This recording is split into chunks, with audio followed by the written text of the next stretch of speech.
प्रधानमंत्री नरेंद्र मोदी का 75वां जन्मदिन है। देश व प्रदेश में अलग अलग तरीके से सेवा व सेवा पखवाड़े के आयोजन किए गए हैं। न सिर्फ 17 तारीख को ही बल्कि 17 तारीख से 2 अक्टूबर तक इसी प्रकार से ये सेवा पखवाड़े पूरे प्रदेश के अंदर और अलग अलग रूप में देश के अंदर देखने के लिए मिलेंगे। लेकिन इस वक्त जिस जगह हम खड़े हैं ये अपने आप में अहम है, क्योंकि प्रधानमंत्री नरेंद्र मोदी जब राजनीति में संघर्ष पथ पर थे उस वक्त उनका किस प्रकार का विजन था, किस तरीके से वो कार्य करते थे, उन्हें किस प्रकार से क्षेत्रीय प्रभारी की जिम्मेदारी मिली थी। और ये वो जगह है जहां करीब 4 से 5 साल उन्होंने गुजारे थे। ये पंचकुला का सेक्टर 7 है, 481 पी मकान नंबर है, जहां प्रधानमंत्री नरेंद्र मोदी क्षेत्रीय प्रभारी के तौर पर रहा करते थे। यहाँ के जो तमाम जो नेता थे वो उनसे यहीं पर आकर के मीटिंग करते थे, भारतीय जनता पार्टी से जुड़े हुए। और एक ऐसी ही शख्सियत, एक ऐसे ही नेता इस वक्त हमारे साथ भी मौजूद है। ओम प्रकाश धनखड़ पूर्व में प्रदेश अध्यक्ष भी रहे हैं, कैबिनेट मंत्री भी रहे हैं। ये अभी भाजपा के कार्यकाल की बात है, लेकिन उस वक्त आप प्रदेश के अंदर महामंत्री के रोल में थे और 2 बार आपको महामंत्री बनाया गया था। कुछ अनुभव आप बताएंगे आज प्रधानमंत्री के जन्मदिन पर? मैं कहूँगा कि ये गली, ये पेड़, सबने मोदी जी को यहाँ से आते जाते देखा है। और अभी आप कह रहे थे 481 पी, आज कह सकते हो पी फॉर प्राइम मिनिस्टर। ये वो लक्की जगह बनी है कि जहाँ कभी होने वाले प्रधानमंत्री रहते थे।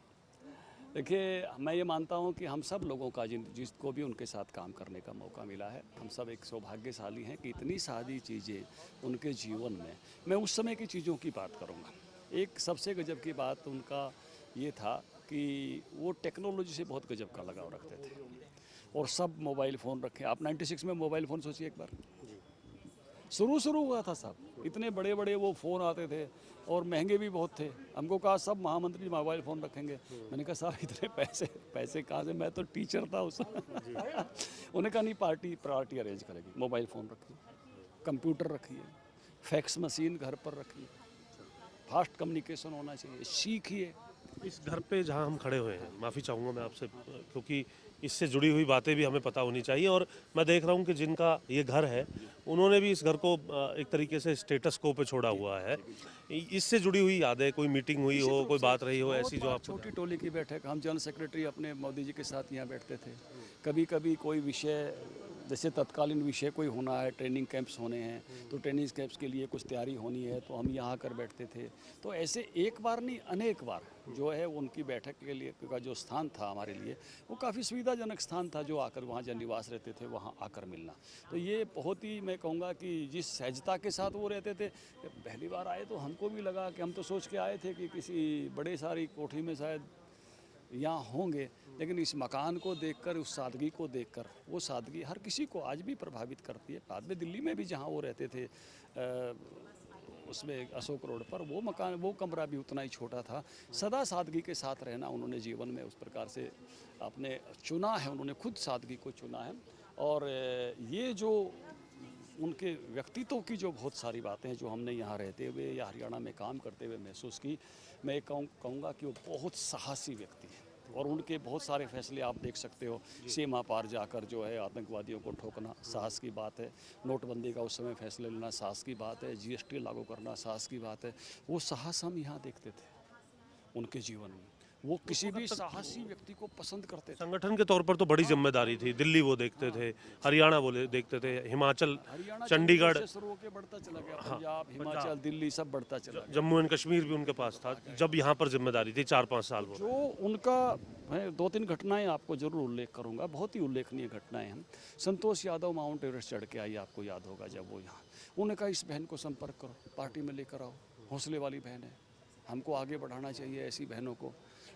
कांधार हाईजैक हो गया विमान और उस पायलट की पत्नी नवनीत को, और मुझे याद है टीवी पर वो उस समय उनको दिखाया गया, बहुत हौसले की 1-2 लाइन उन्होंने बोली। और इतने हौसले वाली बहन है, ऐसे माहौल में भी ऐसी बहन को संपर्क करो, पार्टी में लाना चाहिए। महिलाओं को आगे बढ़ाने की, महिला को आरक्षण देने की जो अब सरकार आने के बाद ये सोच। ऐसे जब कारगिल युद्ध हुआ, 100 हमारे यहाँ कारगिल शहीद हुए थे, उन्होंने कहा कि ओम प्रकाश हमें कारगिल की जो है वीरांगना को चुनाव लड़ाएंगे। कोई हौसले वाली बहन ढूंढो जो चुनाव लड़ ले।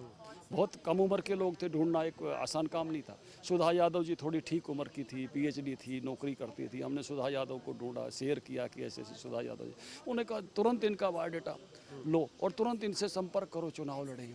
और पार्टी में कोई ये माहौल नहीं था साहब सुधा जी को तुरंत चुनाव लड़ा दो, बहुत लोग पक्ष में नहीं थे इन बातों के। तो उन्होंने बहुत आग्रह करके इस बात को आगे बढ़ाया और वो चुनाव लड़ी और चुनाव जीती। आज भी हमारे पार्लियामेंट्री बोर्ड के सदस्य हैं। तो हौसला उनकी बहुत गजब की पसंद था। एक उनकी और गजब की खूबी है कि अच्छी चीज़ें कहीं से भी आए वो स्वीकार करते थे। सिमट जल भरई तालाबा, जो सद्गुण सज्जन तई आवा, वो आज भी उनमें है। यानी थोड़ा सा ज्ञान हो जाए, थोड़ा सा पद मिल जाए तो आदमी अहंकारी हो जाता है, मैं ही बताऊंगा सबको। ऐसा नहीं था। जहाँ से भी हम छोटे छोटे कार्यकर्ता भी कोई अच्छी बात लाते थे, कहते ये बहुत अच्छी बात है, इस बात को आगे बढ़ाओ। कोई और कार्यकर्ता लेके आता था, ये बहुत अच्छी बात है, इसको आगे बढ़ाओ। कहीं से भी अच्छी बातें मिलती थी, उनको लेकर आगे बढ़ाना। आज भी मैं देखता हूँ वो उत्सव को लेकर आगे बढ़ते हैं।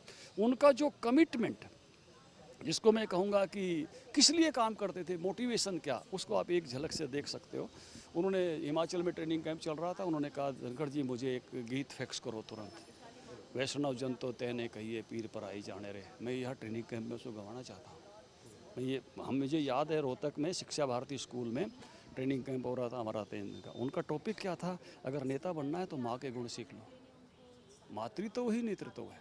कम से कम साधनों में भी माँ बच्चे का मन नहीं भरने देती। बहुत ही यादगार उद्बोधन था। उस समय रिकॉर्डिंग वगैरह के इतने रिवाज नहीं थे, लेकिन वो मुझे एक एक शब्द उस उद्बोधन का याद है। तो किस तरह से उनका जो मोटिवेशन था वो अपने आप में इस पूरे समाज के लिए काम करने का था, और वो बाद के भी उनके जीवन में दिखाई देता है। तो वो मैं कहूँगा कि हमारी जो भी पीढ़ी है, चाहे युवा पीढ़ी है जिसको हम जेन जी कहते हैं, चाहे मिलेनियम वाली पीढ़ी है, चाहे हम एक्स जनरेशन एक्स वाले लोग हैं, सबके लिए उनका जीवन बहुत प्रेरणादायी है, बहुत वेटिंग है।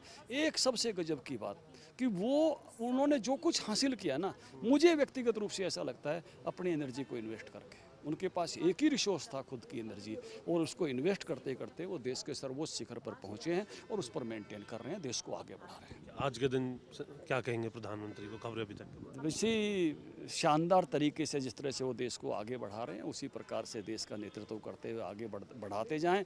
ये हम सबके लिए गौरवमयी भारत जो उनके कार्यकाल में बना है, ऐसे ही गौरवमयी भारत जो है हम सबको प्रेरित करता है। और भारत का गौरव वो हम सब के बहुत गहरी आकांक्षाओं में से एक है जो उनके नेतृत्व में पूरी हो रही है। जी, तो आपने सुना ओम प्रकाश धनखड़ किस प्रकार से उन अपनी यादों को यहाँ पर बताते हुए नज़र आ रहे थे। ये लंबी यादें ये कह सकते हैं, और इस घर से जुड़ी हुई भी वो यादें हैं जिनको याद करने का काम किया जा रहा है। आप देख सकते हैं किस प्रकार की इमारत है, 2 BHK ये घर जो है वो बना हुआ है। जिस प्रकार से पहले था, ये बताया जा रहा है कि उसी प्रकार से आज भी ज्यों के त्यों ये बना हुआ है।